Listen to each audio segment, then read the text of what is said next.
मेरे प्यारे देशवासियों, नमस्कार। मन की बात में एक बार फिर आप सबका स्वागत है। ऐसे तो मन की बात हर महीने के आखिरी रविवार को होता है, लेकिन इस बार एक सप्ताह पहले ही हो रहा है। आप सब जानते ही हैं, अगले हफ्ते मैं अमेरिका में रहूंगा और वहां बहुत सारी भागदौड़ भी रहेगी, और इसलिए मैंने सोचा वहां जाने से पहले आपसे बात कर लूं। और इससे बढ़िया क्या होगा, जनता जनार्दन का आशीर्वाद, आपकी प्रेरणा, मेरी ऊर्जा भी बढ़ती रहेगी। साथियों, बहुत से लोग कहते हैं कि प्रधानमंत्री के तौर पर मैंने ये अच्छा काम किया, वो बड़ा काम किया। मन की बात के कितने ही श्रोता अपनी चिट्ठियों में बहुत सारी प्रशंसा करते हैं। कोई कहता है ये किया, कोई कहता है वो किया, ये अच्छा किया, ये ज्यादा अच्छा किया, ये बढ़िया किया। लेकिन मैं जब भारत के सामान्य मानवी के प्रयास, उनकी मेहनत, उनकी इच्छा शक्ति को देखता हूं तो खुद अपने आप अभिभूत हो जाता हूं। बड़े से बड़ा लक्ष्य हो, कठिन से कठिन चुनौती हो, भारत के लोगों का सामूहिक बल, सामूहिक शक्ति हर चुनौती का हल निकाल देता है। अभी हमने 2-3 दिन पहले देखा कि देश के पश्चिमी छोर पर कितना बड़ा साइक्लोन आया। तेज चलने वाली हवाएं, तेज बारिश, साइक्लोन बिपरजॉय ने कच्छ में कितना कुछ तहस नहस कर दिया। लेकिन कच्छ के लोगों ने जिस हिम्मत और तैयारी के साथ इतने खतरनाक साइक्लोन का मुकाबला किया, वो भी उतना ही अभूतपूर्व है। 2 दिन बाद ही कच्छ के लोग अपना नया वर्ष यानी आषाढ़ी बीज भी मनाने जा रहे हैं। ये भी संयोग है कि आषाढ़ी बीज कच्छ में वर्षा की शुरुआत का प्रतीक माना जाता है। मैं इतने साल कच्छ आता जाता रहा हूं, वहां के लोगों की सेवा करने का मुझे सौभाग्य भी मिला है, और इसके लिए कच्छ के लोगों का हौसला और उनकी जिजीविषा के बारे में मैं अच्छी तरह जानता हूं। 2 दशक पहले के विनाशकारी भूकंप के बाद जिस कच्छ के बारे में कहा जाता था वो कभी उठ नहीं पाएगा, आज वही जिला देश के तेजी से विकसित होते जिलों में से एक है। मुझे विश्वास है साइक्लोन बिपरजॉय ने जो तबाही मचाई है, उससे भी कच्छ के लोग बहुत तेजी से उभर जाएंगे। साथियों, प्राकृतिक आपदाओं पर किसी का जोर नहीं होता, लेकिन बीते वर्षों में भारत ने आपदा प्रबंधन की जो ताकत विकसित की है, वो आज एक उदाहरण बन रही है। प्राकृतिक आपदाओं से मुकाबला करने का एक बड़ा तरीका है प्रकृति का संरक्षण। आजकल मॉनसून के समय में तो इस दिशा में हमारी जिम्मेदारी और भी बढ़ जाती है। इसीलिए ही आज देश कैच द रेन जैसे अभियानों के जरिए सामूहिक प्रयास कर रहा है। पिछले महीने मन की बात में ही हमने जल संरक्षण से जुड़े स्टार्टअप्स की चर्चा की थी। इस बार भी मुझे चिट्ठी लिखकर कई ऐसे लोगों के बारे में बताया गया है जो पानी की एक एक बूंद बचाने के लिए जी जान से लगे हैं। ऐसे ही एक साथी हैं यूपी के बांदा जिले के तुलसीराम यादव जी।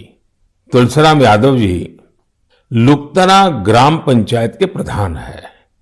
आप भी जानते हैं कि बांदा और बुंदेलखंड क्षेत्र में पानी को लेकर कितनी कठिनाइयां रही है। इस चुनौती से पार पाने के लिए तुलसीराम जी ने गांव के लोगों को साथ लेकर इलाके में 40 से ज्यादा तालाब बनवाए हैं। तुलसीराम जी ने अपनी मुहिम का आधार बनाया है खेत का पानी खेत में, गांव का पानी गांव में। आज उनकी मेहनत का ही नतीजा है कि उनके गांव में भूजल स्तर सुधर रहा है। ऐसे ही यूपी के हापुड़ जिले में लोगों ने मिलकर के एक विलुप्त नदी को पुनर्जीवित किया है। यहाँ काफी समय पहले नीम नाम की एक नदी हुआ करती थी। समय के साथ वो लुप्त हो गई, लेकिन स्थानीय स्मृतियां और जन कथाओं में उसे हमेशा याद किया जाता रहा। आखिरकार लोगों ने अपनी इस प्राकृतिक धरोहर को फिर से सजीव करने की ठानी। लोगों के सामूहिक प्रयास से अब नीम नदी फिर से जीवंत होने लगी है। नदी के उद्गम स्थल को अमृत सरोवर के तौर भी विकसित किया जा रहा है। साथियों, ये नदी, नहर, सरोवर ये केवल जल स्रोत ही नहीं होते हैं, बल्कि इनसे जीवन के रंग और भावनाएं भी जुड़ी होती हैं। ऐसा ही एक दृश्य अभी कुछ ही दिन पहले महाराष्ट्र में देखने को मिला। ये इलाका ज्यादातर सूखे की चपेट में रहता है।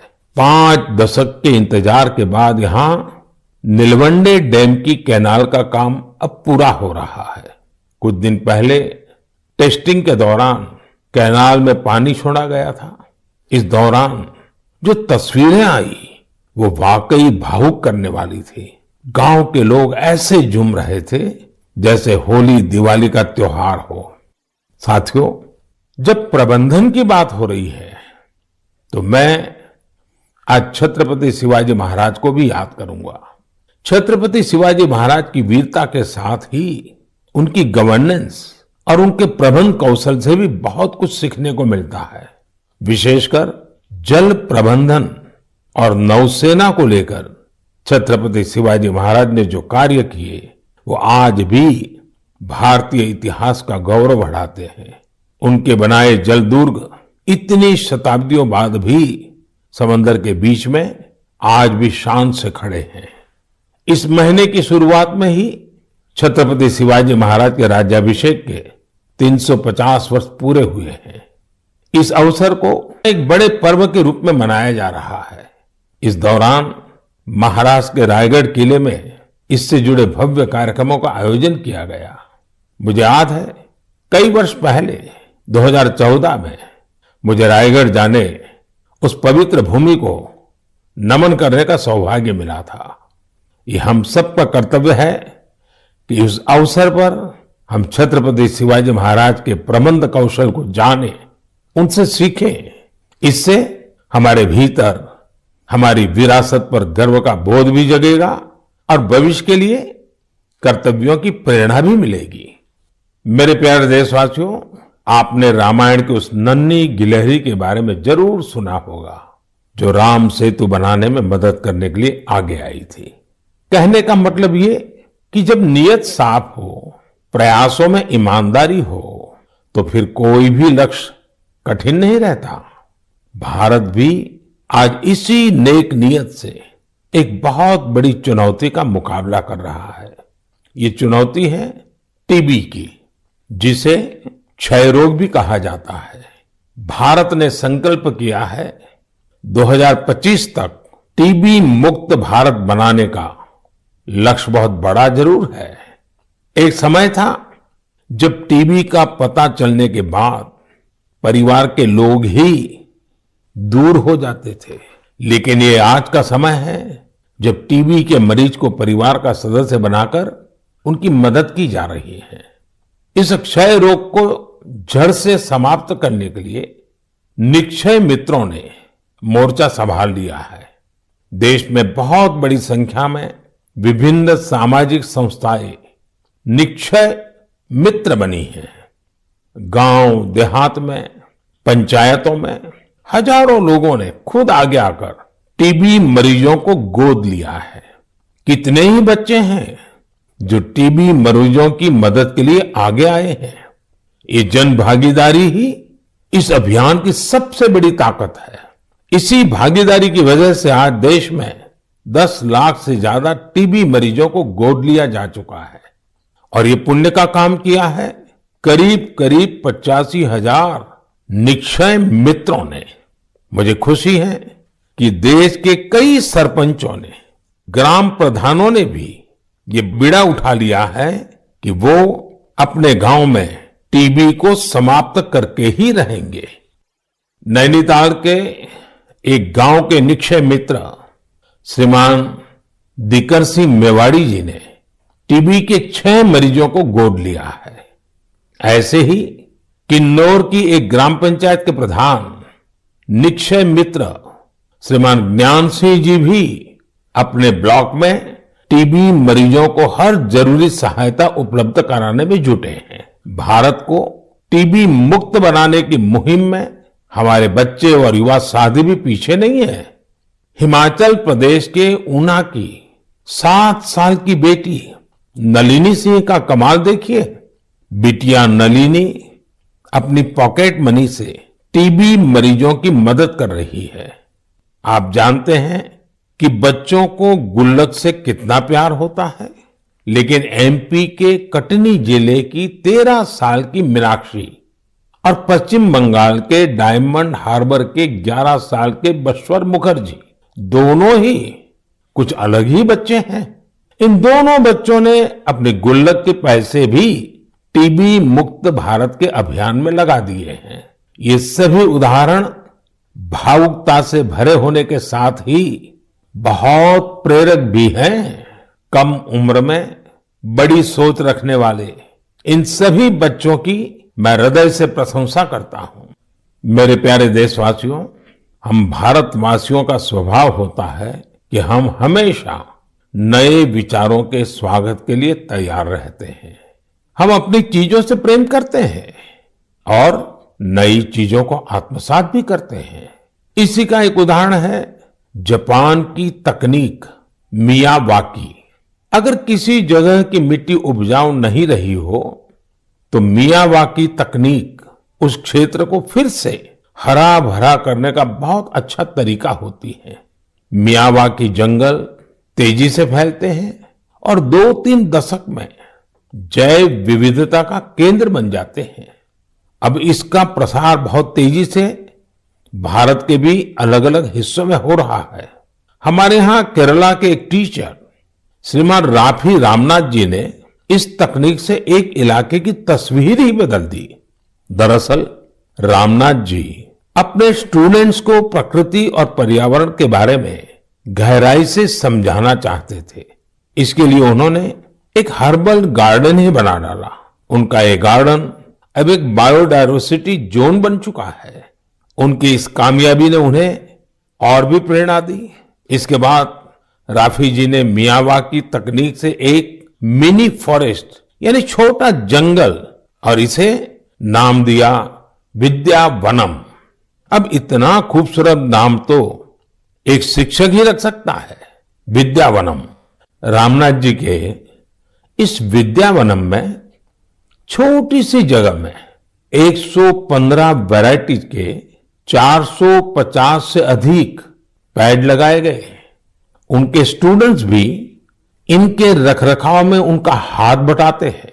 इस खूबसूरत जगह को देखने के लिए आसपास के स्कूली बच्चे, आम नागरिक काफी भीड़ उमड़ती है। मियावाकी जंगलों को किसी भी जगह, यहां तक कि शहरों में भी आसानी से उगाया जा सकता है। कुछ समय पहले ही मैंने गुजरात में केवड़िया एकता नगर में मियावाकी फॉरेस्ट का उद्घाटन किया था। कच्छ में भी 2001 के भूकंप में मारे गए लोगों की याद में मियावाकी पद्धति से स्मृति वन बनाया गया है। कच्छ जैसी जगह पर इसका सफल होना ये बताता है कि मुश्किल से मुश्किल प्राकृतिक परिवेश में भी ये तकनीक कितनी प्रभावी है। इसी तरह अंबाजी और पावागढ़ में भी मियावाकी मेथड से पौधे लगाए गए हैं। मुझे पता चला है कि लखनऊ के अलीगंज में भी एक मियावाकी उद्यान तैयार किया जा रहा है। पिछले 4 साल में मुंबई और उसके आसपास के इलाकों में ऐसे 60 से ज्यादा जंगलों पर काम किया गया है। अब तो ये टेक्निक पूरी दुनिया में पसंद की जा रही है। सिंगापुर, पेरिस, ऑस्ट्रेलिया, मलेशिया जैसे कितने ही देशों में इसका बड़े पैमाने पर उपयोग हो रहा है। मैं देशवासियों से, खासकर शहरों में रहने वाले लोगों से आग्रह करूंगा कि वे मियावाकी पद्धति के बारे में जरूर जानने का प्रयास करें। इसके जरिए आप अपनी धरती और प्रकृति को हरा भरा और स्वच्छ बनाने में अमूल्य योगदान दे सकते हैं। मेरे प्यारे देशवासियों, आजकल हमारे देश में जम्मू कश्मीर की खूब चर्चा होती है। कभी बढ़ते पर्यटन के कारण तो कभी G20 के शानदार आयोजनों के कारण। कुछ समय पहले मैंने मन की बात में आपको बताया था कि कैसे कश्मीर के नादरू देश के बाहर भी पसंद किए जा रहे हैं। अब जम्मू कश्मीर के बारामूला जिले के लोगों ने एक कमाल कर दिखाया है। बारामूला में खेतीबाड़ी तो काफी समय से होती है, लेकिन यहां दूध की कमी रहती थी। बारामूला के लोगों ने इस चुनौती को एक अवसर के रूप में लिया। यहां बड़ी संख्या में लोगों ने डेयरी का काम शुरू किया। इस काम में सबसे आगे यहां की महिलाएं आई, जैसे कि एक बहन है इशरत नबी। इशरत एक ग्रेजुएट है और इन्होंने मीर सिस्टर्स डेयरी फार्म शुरू किया है। उनके डेयरी फार्म से हर दिन करीब 150 लीटर दूध की बिक्री हो रही है। ऐसे ही सोपोर के एक साथी हैं वसीम अनायत। वसीम के पास 2 दर्जन से ज्यादा पशु हैं और वो हर दिन 200 लीटर से ज्यादा दूध बेचते हैं। एक और युवा आबिद हुसैन भी डेयरी का काम कर रहे हैं। इनका काम भी खूब आगे बढ़ रहा है। ऐसे लोगों की मेहनत की वजह से ही आज बारामूला में हर रोज 5.5 लाख लीटर दूध उत्पादन हो रहा है। पूरा बारामूला एक नई श्वेत क्रांति की पहचान बन रहा है। पिछले 2.5-3 वर्षों में यहां 500 से ज्यादा डेयरी यूनिट्स लगी हैं। बारामूला की डेयरी इंडस्ट्री इस बात की गवाह है कि हमारे देश का हर हिस्सा कितनी संभावनाओं से भरा हुआ है। किसी क्षेत्र के लोगों की सामूहिक इच्छा शक्ति कोई भी लक्ष्य प्राप्त करके दिखा सकती है। मेरे प्यारे देशवासियों, इसी महीने खेल जगत से भारत के लिए कई बड़ी खुशखबरियां आई हैं। भारत की टीम ने पहली बार विमेन्स जूनियर एशिया कप जीतकर तिरंगे की शान बढ़ाई है। इसी महीने हमारी मेंस हॉकी टीम ने भी जूनियर एशिया कप जीता है। इसके साथ ही हम इस टूर्नामेंट के इतिहास में सबसे अधिक जीत दर्ज करने वाले टीम भी बन गए हैं। जूनियर शूटिंग वर्ल्ड कप, उसमें भी हमारी जूनियर टीम ने भी कमाल कर दिया। भारतीय टीम ने इस टूर्नामेंट में पहला स्थान हासिल किया है। इस टूर्नामेंट में कुल जितने गोल्ड मेडल थे, उसमें से 20% अकेले भारत के खाते में आए हैं। इसी जून में एशियन अंडर 20 एथलेटिक चैंपियनशिप भी हुई। इसमें भारत पदक तालिका में 45 देशों में टॉप 3 में रहा। साथियों, पहले एक समय होता था जब हमें अंतर्राष्ट्रीय आयोजनों के बारे में पता तो चलता था, लेकिन उसमें अक्सर भारत का कहीं कोई नाम नहीं होता था। लेकिन आज मैं केवल पिछले कुछ सप्ताह की सफलताओं का जिक्र कर रहा हूं, तो भी लिस्ट इतनी लंबी हो जाती है। यही हमारे युवाओं की असली ताकत है। ऐसे कितने ही खेल और प्रतियोगिताएं हैं जहां आज भारत पहली बार अपनी मौजूदगी दर्ज करवा रहा है। जैसे कि लॉन्ग जंप में श्री शंकर मुरली ने पेरिस डायमंड लीग जैसे प्रतिष्ठित आयोजन में देश को ब्रॉन्ज दिलाया है। ये इस प्रतियोगिता में भारत का पहला मेडल है। ऐसे ही एक सफलता हमारी अंडर 70 वुमेन रेसलिंग टीम ने किर्गिस्तान में भी दर्ज की है। मैं देश के इन सभी एथलीट्स, उनके पेरेंट्स और कोचिज सबको उनके प्रयासों के लिए बहुत बहुत बधाई देता हूं। साथियों, इंटरनेशनल आयोजनों में देश की सफलता के पीछे राष्ट्रीय स्तर पर हमारे खिलाड़ियों की कड़ी मेहनत होती है। आज देश के अलग अलग राज्यों में एक नए उत्साह के साथ खेलों के आयोजन होते हैं। इनसे खिलाड़ियों को खेलने, जीतने और हार से सीखने का मौका मिलता है। जैसे अभी उत्तर प्रदेश में खेलो इंडिया यूनिवर्सिटी गेम्स का आयोजन हुआ। इसमें युवाओं में खूब उत्साह और जोश देखने को मिला। इन खेलों में हमारे युवाओं ने 11 रिकॉर्ड तोड़े हैं। इन खेलों में पंजाब यूनिवर्सिटी, अमृतसर की गुरु नानक देव यूनिवर्सिटी और कर्नाटका की जैन यूनिवर्सिटी मेडल टैली में पहले 3 स्थानों पर रही है। साथियों, ऐसे टूर्नामेंट्स का एक बड़ा पहलू यह भी होता है कि इनसे युवा खिलाड़ियों की कई इंस्पायरिंग स्टोरीज भी सामने आती हैं। खेलो इंडिया यूनिवर्सिटी गेम्स में रोविंग स्पर्धा में असम की कॉटन यूनिवर्सिटी के अन्यतम राजकुमार ऐसे पहले दिव्यांग खिलाड़ी बने जिन्होंने इसमें हिस्सा लिया। बरकतुल्ला यूनिवर्सिटी की निधि पवैया घुटने में गंभीर चोट के बावजूद शॉटपुट में गोल्ड मेडल जीतने में कामयाब रही। सावित्रीबाई फूले पुणे यूनिवर्सिटी के शुभम भंडारे को एंकल इंजरी के चलते पिछले साल बेंगलुरु में निराशा हाथ लगी थी, लेकिन इस बार वे स्टेपल चेस के गोल्ड मेडलिस्ट बने हैं। बर्दवान यूनिवर्सिटी की सरस्वती कुंडू अपनी कबड्डी टीम की कैप्टन है। वे कई मुश्किलों को पार कर यहां तक पहुंची है। बेहतरीन प्रदर्शन करने वाले बहुत सारे एथलेट्स को टॉप स्कीम से भी बहुत मदद मिल रही है। हमारे खिलाड़ी जितना खेलेंगे उतना ही खिलेंगे।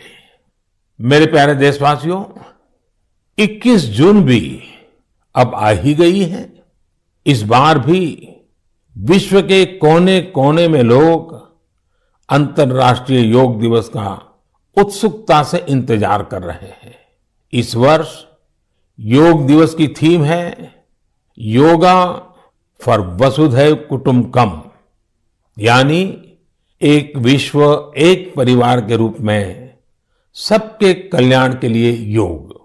यह योग की उस भावना को व्यक्त करता है जो सबको जोड़ने वाली और साथ लेकर चलने वाली है। हर बार की तरह इस बार भी देश के कोने कोने में योग से जुड़े कार्यक्रम आयोजित किए जाएंगे। साथियों, इस बार मुझे न्यूयॉर्क के संयुक्त राष्ट्र मुख्यालय यूएन में होने वाले योग दिवस कार्यक्रम में शामिल होने का अवसर मिलेगा। मैं देख रहा हूं कि सोशल मीडिया पर भी योग दिवस को लेकर गजब का उत्साह दिख रहा है।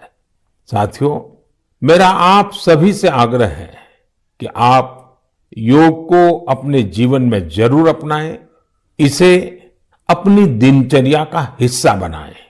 अगर अब भी आप योग से नहीं जुड़े हैं तो आने वाली 21 जून इस संकल्प के लिए बहुत बेहतरीन मौका है।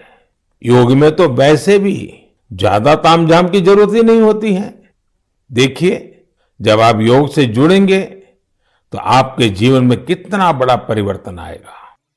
मेरे प्यारे देशवासियों, परसों यानी 20 जून को ऐतिहासिक रथ यात्रा का दिन है। रथ यात्रा की पूरी दुनिया में एक विशिष्ट पहचान है। देश के अलग अलग राज्यों में बहुत धूमधाम से भगवान जगन्नाथ की रथ यात्रा निकाली जाती है। ओडिशा के पुरी में होने वाली रथ यात्रा तो अपने आप में अद्भुत होती है। जब मैं गुजरात में था तो मुझे अहमदाबाद में होने वाली विशाल रथ यात्रा में शामिल होने का अवसर मिलता था। इन रथ यात्राओं में जिस तरह देश भर के हर समाज, हर वर्ग के लोग उमड़ते हैं, वो अपने आप में बहुत अनुकरणीय है। ये आस्था के साथ ही एक भारत श्रेष्ठ भारत का भी प्रतिबिंब होती है। इस पावन पुनीत अवसर पर आप सभी को मेरी ओर से बहुत बहुत शुभकामनाएं। मेरी कामना है भगवान जगन्नाथ सभी देशवासियों को अच्छे स्वास्थ्य और सुख समृद्धि का आशीर्वाद प्रदान करें। साथियों, भारतीय परंपरा और संस्कृति से जुड़े उत्सव की चर्चा करते हुए मैं देश के राजभवनों में हुए दिलचस्प आयोजनों का भी जरूर उल्लेख करूंगा। अब देश में राजभवनों की पहचान सामाजिक और विकास कार्यों से होने लगी है। आज हमारे राजभवन टीबी मुक्त भारत अभियान के, प्राकृतिक खेती से जुड़े अभियान के ध्वजवाहक बन रहे हैं। बीते समय में गुजरात हो, गोवा हो, तेलंगाना हो, महाराष्ट्र हो, सिक्किम हो, इनके स्थापना दिवस को अलग अलग राजभवनों ने जिस उत्साह के साथ सेलिब्रेट किया, वह अपने आप में एक मिसाल है।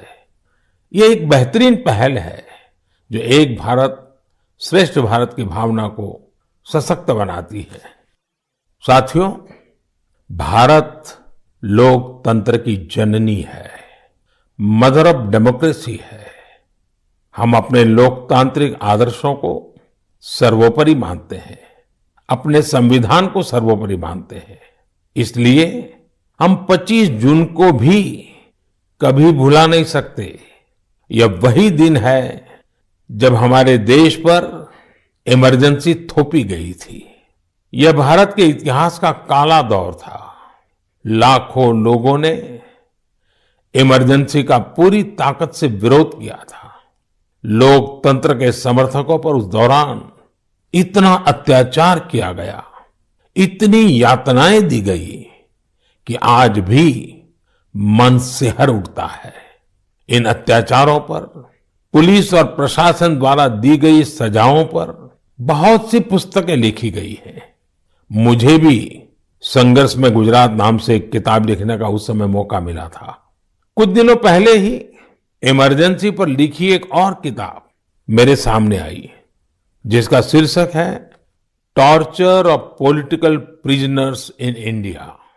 इमरजेंसी के दौरान छपी इस पुस्तक में वर्णन किया गया है कि कैसे उस समय की सरकार लोकतंत्र के रखवालों से क्रूरतम व्यवहार कर रही थी।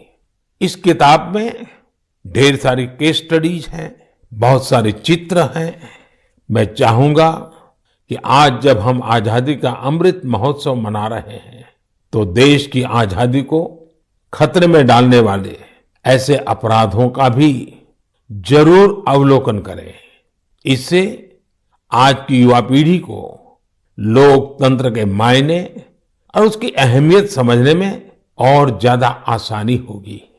मेरे प्यारे देशवासियों, मन की बात रंग बिरंगे मोतियों से सजी एक सुंदर माला है, जिसका हर मोती अपने आप में अनूठा और अनमोल है।